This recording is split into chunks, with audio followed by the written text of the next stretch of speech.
Hey YouTube, it is your boy, McStagger here. Now you might be wondering what has happened to me. Well, that's why I've got MS Paint here to tell you the story of what has happened.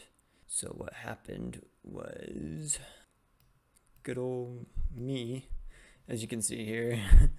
Well, good old McStagger here, and what McStagger does is he works at a company known as Space. Okay? And at Sierra Space, good old McStagger was assembling a toolbox. And in the instructions, it said to flip it. To start working, so like on this side it was wheels, right? And it wanted me to flip it 180 degrees so that the wheels were bottom and supporting the toolbox. So before this, I needed help from another individual, so I got a second individual. Let's call him Joe. And Joe is a very nice person. What Joe and I did was take the toolbox and we counted down from 3, 2, 1, and then we flipped it. We flipped the toolbox to then be on its side. On the ground here. This is the ground. With the wheels facing outwardly, so out here. So these are the wheels. And then on the second flip, good old McStagger here was not properly aligning his body to flip this box. So what he did was he put too much weight on one side of his leg, where he bent his legs like this, and then he had one arm extended out here, and then one sort of angled like so. And then Joe was on the other side of this box.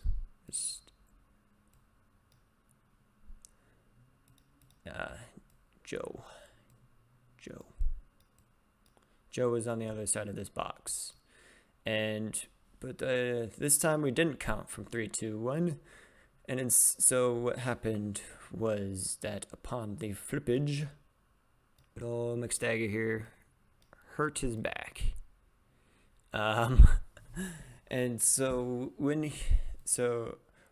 luckily enough, the toolbox did in fact get up on the correct side. But after the flip, the back pain immediately just started coming in. And what happened to good old McStagger was that he put too much strain on one side of his back, and he could not get up or move, as he had heard a nice, wonderful popping noise. It was like a pop. And then as soon as he tried getting up to stand up properly, he collapsed to his knees. And so whenever McStagger tried to get up, his lower back would hurt. He was able to support himself on the cart a little bit, the toolbox a little bit, as his lower back could not sustain his weight on the right side. He did have help from his supervisor to get immediate medical attention, as he definitely needed to get it. So he was doing okay. Of course, since this was on site, this would have been a work injury, and so I was covered by workers' compensation. In the end, it was still my fault, but I was taken care of. And so after about 10 minutes of letting me rest, the safety guy and my supervisor helped me into their office and basically have a chat with the safety guy and my supervisor, who was also sitting. So after all of the commotion and talking with the safety guy and my supervisor about what happened, they called workers' comp and reported the incident, where I answered a bunch of questions about what happened, what I was doing, where I was, and what time of day the incident happened. They then escorted me to our... I'm just gonna draw an oval and say this is car. Wheels. Windshield. Whatever. Where I drove to urgent care. Somehow, miraculously, I made it there with the back pain that I was enduring, and there I had to also wait. So once I arrived to the urgent care, I went up telling them that I had gotten an injury and I was there to get looked at by a doctor, and they had me sit in a chair. So they had me wait about 2 hours until I was able to see the doctor. When I was able to get inside the room, the inspection, they then had me wait another additional 30 minutes until the doctor came in. It actually wasn't even the doctor, it was the physician assistant, and they basically ran over everything that had happened. Again, asking me the exact same questions I had already answered before, which I would think they would have already had the answer to that, since all those questions were already answered beforehand and could have been entered in the system. I don't know.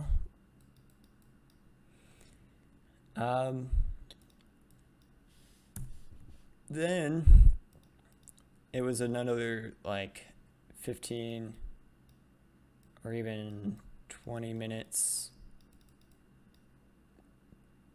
until the doctor came in, who then also asked me the exact same questions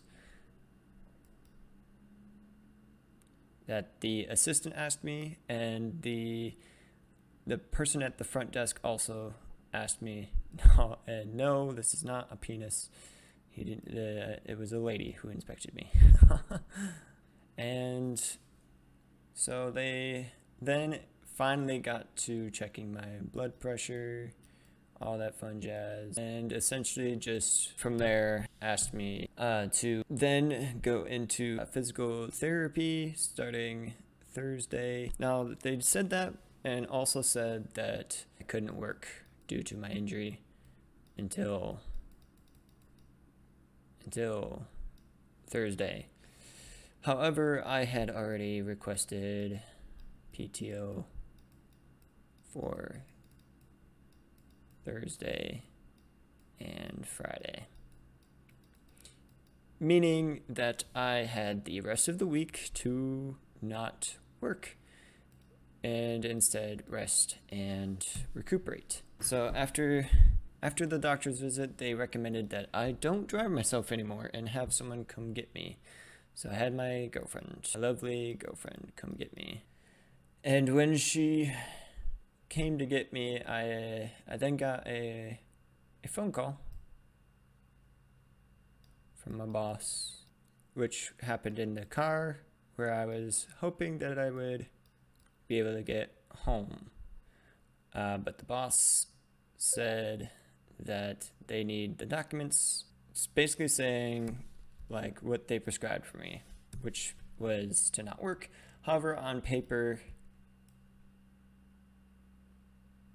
it just said no work, but it was not attached to anything related to that. It was just a bunch of scribbly gook saying I visited them, and then just saying can't lift stuff. So I then had my girlfriend drive us to my workplace, which was Sears Space. I'm abbreviating it for SS, where I then gave my document safety person to also discuss it with my supervisor, who was also there, to basically say no work, but not clear. And then they were just saying a bunch of stuff like, oh, we can accommodate you. Like, we have a bunch of light work, which is fair, but I was definitely not in the mood to do light work after all the nonsense that I was just put through.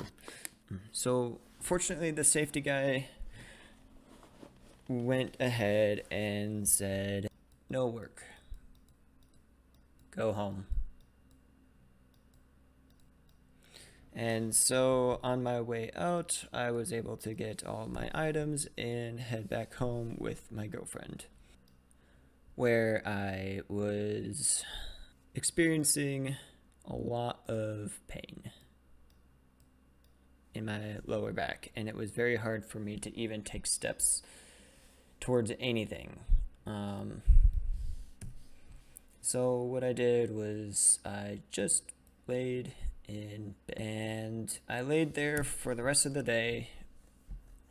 And on the next day, I basically did almost nothing.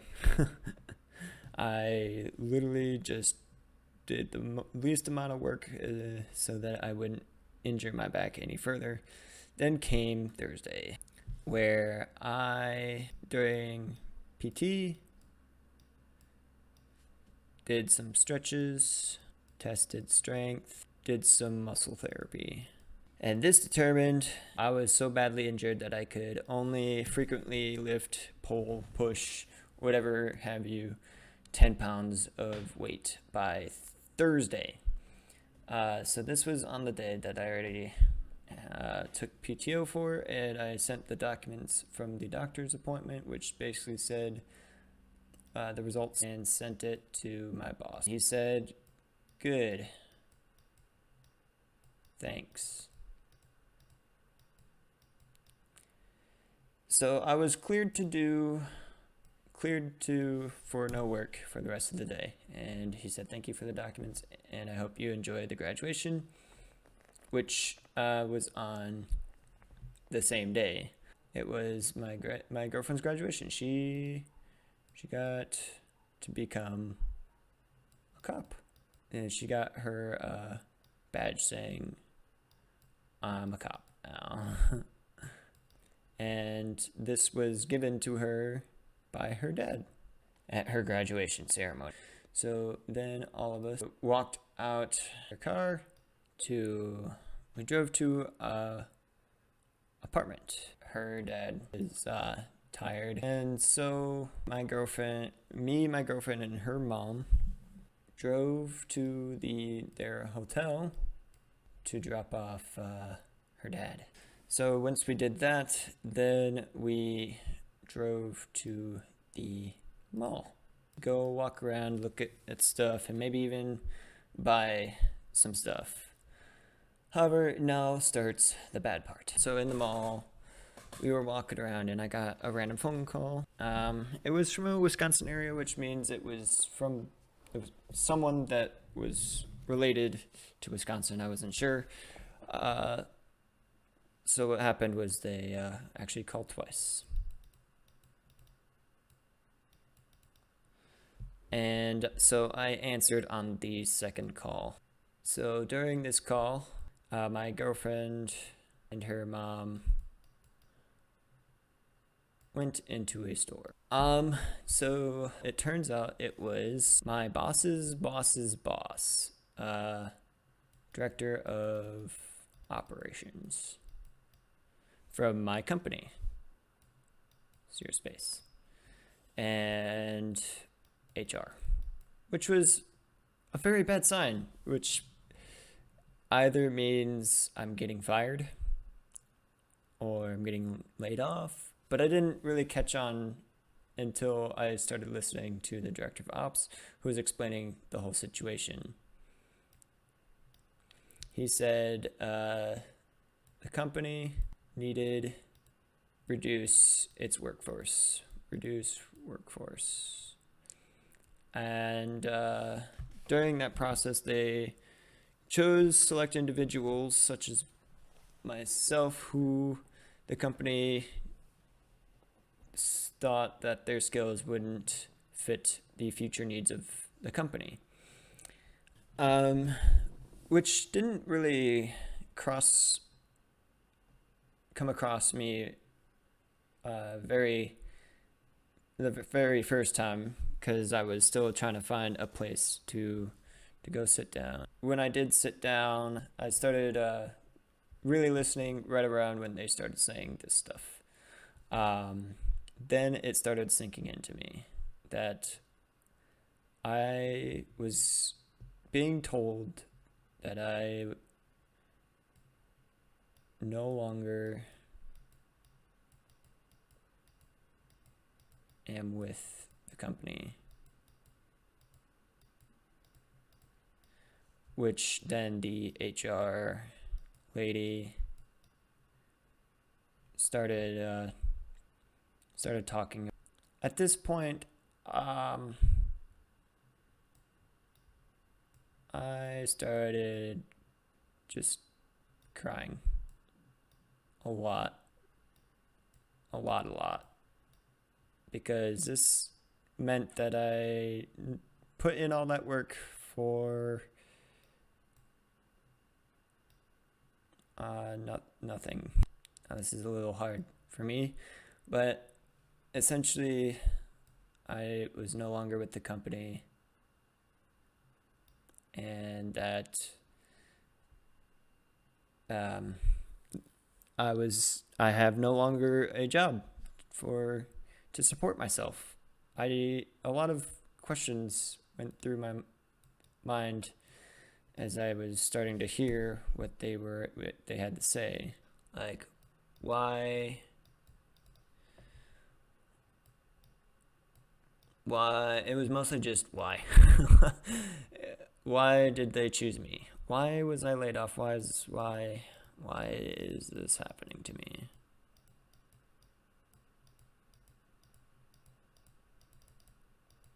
And the only answer that they could give me was that well, I don't think I gave them enough time to give me an answer really to answer this question of mine, but it basically came down to not enough money for employees. So this was very hard for me to take in.